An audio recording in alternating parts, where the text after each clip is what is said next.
এর আগের ভিডিওতে আমরা দেখাইছিলাম আমাদের লাল শাক, ডাঁটার শাক, এগুলি কত সুন্দর করে আমরা বুনছিলাম, কিন্তু 15 দিন হয়ে গেছে, আমাদের এখন একটিও বেশি জ্বালায় নাই। এখন কী কারণে জ্বালায় নাই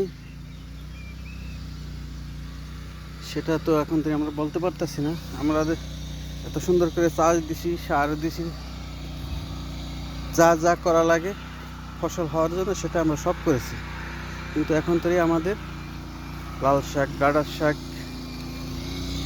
এখানে বুনেছিলাম ধনিয়া, সেগুলি হয় না।